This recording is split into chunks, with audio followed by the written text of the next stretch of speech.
Kalau bicara mengenai kehidupan orang percaya, tidak mungkin itu terlepas dari peran dan kehadiran Roh Kudus di dalam kehidupan kita. Artinya bahwa kehadiran Roh Kudus itu menjadi begitu penting buat setiap kita orang percaya.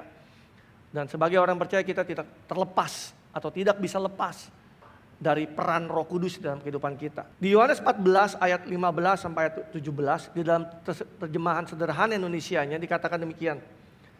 Kalau kalian mengasihi aku, kata Tuhan, kalian akan mengikuti semua perintahku. Aku juga akan meminta kepada Bapa supaya memberikan penolong yang lain. Katakan sama saya, penolong yang lain. Untuk menyertai dan menolong kalian sampai selama-lamanya. Penolong itu adalah Roh kebenaran yang akan mengajarkan hal-hal yang benar kepada kalian. Orang-orang duniawi tidak bisa menerima dia sebab mereka tidak melihat dan tidak mengenalnya.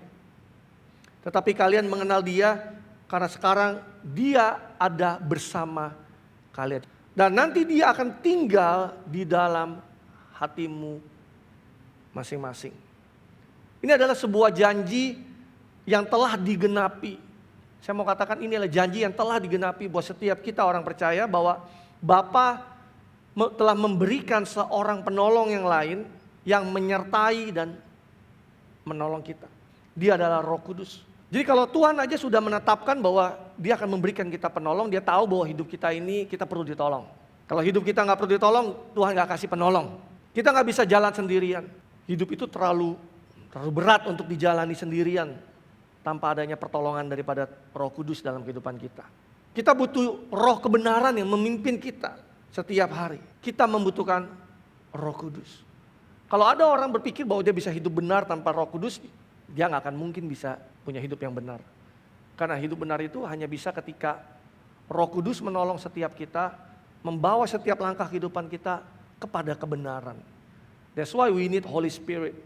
Ketika kita menerima Roh Kudus, kita menerima kuasa Roh Kudus dalam kehidupan kita. Jadi kita menerima miraculous power. Kita menerima power through God's ability pada saat Roh Kudus turun dalam kehidupan kita. Kita perlu terbuka, kita perlu sadar akan hal ini. Kuasa yang sama yang membangkitkan Yesus 2000 tahun yang lalu, kuasa yang sama juga itu tinggal dan hidup di dalam kehidupan saudara dan saya. Saya mau berdoa supaya setiap kita sadar bahwa kuasa itu ada dalam kehidupan kita karena Roh Kudus itu tinggal di dalam hidup kita. Katakan amin. Supaya hidup kita adalah hidup yang berkemenangan, bukan hidup yang babak belur karena kita nggak ngerti bahwa kita punya kuasa, punya power yang luar biasa. Jadi pada saat Roh Kudus kita tahu dan kita sadar bahwa Roh Kudus tinggal di dalam kehidupan kita, sumber kuasa itu ada di dalam kehidupan kita. Pada saat kita terhubung dengan Roh Kudus artinya kita terhubung dengan sumber kuasa itu.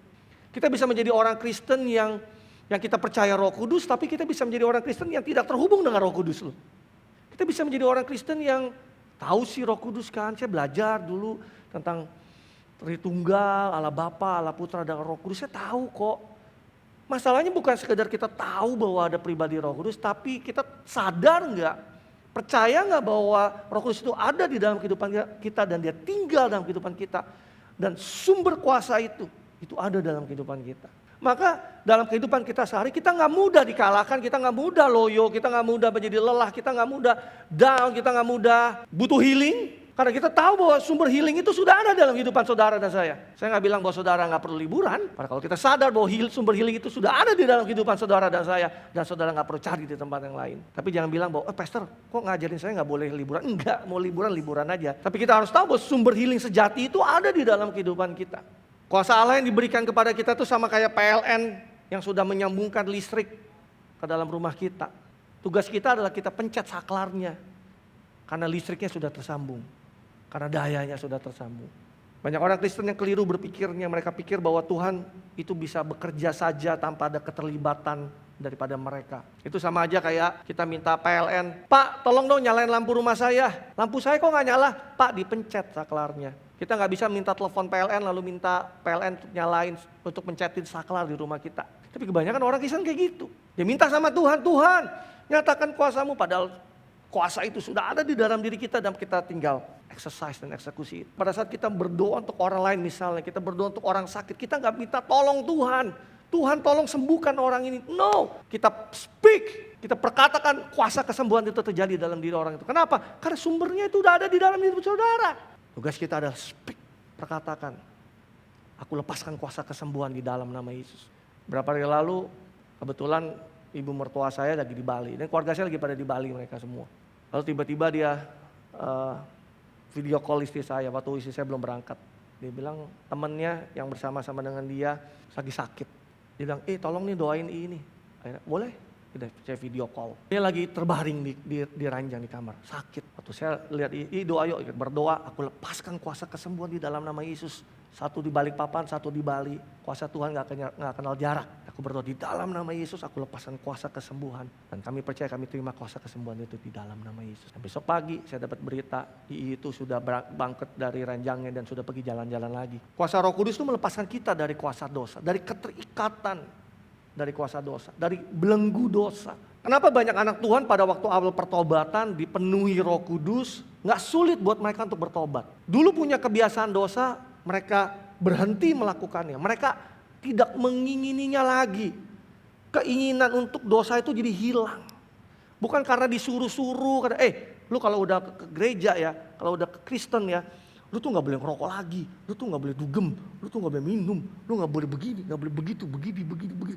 Padahal dasarnya keinginan itu masih ada di dalam hati. Tapi pada saat kita menerima, dipenuhi oleh kuasa Roh Kudus, maka keinginan itu bisa tiba-tiba hilang begitu aja. Tadinya menjadi kesukaan buat saudaranya merasa, aduh kayaknya gak nyaman lagi ya gue di sini ya. Dulu ngerokok enak banget ya, tapi sekarang kok jadi gak enak rasanya ya. Dulu dugem asik ya, tapi kok tidak menemukan kesukacitaan yang dulu seperti saya temukan pada saat saya ngedugem, tapi pada saat sekarang kayaknya kok tawar aja ya. Tapi sukacita tuh datang pada saat lagi menyembah Tuhan, pada saat lagi doa, pada saat datang ibadah, itu sukacita tuh lahir dalam hati saya. Kenapa bisa begitu? Karena ada kuasa Tuhan. Kuasa Roh Kudus yang bekerja dalam kehidupan saudara. Saya banyak dengan kesaksian ada orang-orang yang belum bertobat. Dulunya gak setia sama pasangannya. Gonta-ganti perempuan satu dengan yang lain. Pindah-pindah. Suka bohong. Suka nipu. Pemarah. Emosian orangnya. Mudah cemburu. Tapi ketika bertobat dipenuhi Roh Kudus. Berubah lu. Dari emosian tiba-tiba jadi orang yang bisa sabar. Orang tadinya gak setia tiba-tiba bisa sayang sama istrinya luar biasa. Orang yang tadinya pembohong, penipu tiba-tiba jadi benar hidupnya. Kenapa bisa begitu? Karena ada kuasa Roh Kudus. Dia dipenuhi oleh Roh Kudus. Sehingga bisa mengubahkan kehidupan dia. Nah sekarang jangan sampai ketika kita udah ngerti ini kita menggantikan kuasa Roh Kudus dengan kekuatan daging kita. Seakan lupa bahwa kalau dulu saya bisa berhenti dari kebiasaan dosa. Itu karena kuasa Roh Kudus dalam kehidupan saya. Lalu kita menggantikan hari ini dengan kekuatan daging kita sendiri. Ada satu momen dia berhenti dipenuhi oleh Roh Kudus. Nama kata dipenuhi berarti bisa kosong dong ya. Bisa empty. Nah pada saat kita empty kita sedang menggantikan kuasa Roh Kudus dengan kekuatan kita sendiri. Dulu memimpin, melayani sukacita, all out, nggak kenal lelah, mau di pelayanan di mana, jalan terus hajar. Tapi ketika tidak dipenuhi Roh Kudus, dengan mudah, sorry ya pastor aku nggak bisa, aduh pastor aku lagi capek, ngedrop, mudah lelah dalam memimpin dan melayani. Pelayanan menjadi kering, nggak ada gairahnya lagi. Kenapa? Karena awalnya kita dipenuhi oleh Roh Kudus, berubah dari yang kuasa Roh Kudus jadi kuasa kedagingan. Melayani jadi gak lagi sukacita. Padahal kalau dulu mau disuruh pergi ke ujung mana aja, jalan. Tapi hari ini, pastor aku rest dulu ya. Kalau saudara udah mulai ciri-cirinya begitu, itu tahu saudara you need to be recharged and filled with His presence and Holy Spirit. Jangan berpikir bahwa sudah satu kali baptisan Roh Kudus sudah cukup. Dan saudara pikir udah cukup kok, udah dipenuhi Roh Kudus. Dan saudara pikir bahwa saudara gak perlu lagi dipenuhi Roh Kudus. Hanya karena kita pernah dibaptis Roh Kudus dulu. Itu bukanlah sebuah jaminan bahwa kita dipenuhi Roh Kudus hari ini. Kita harus dipenuhi Roh Kudus senantiasa, bukan hanya sesekali saja.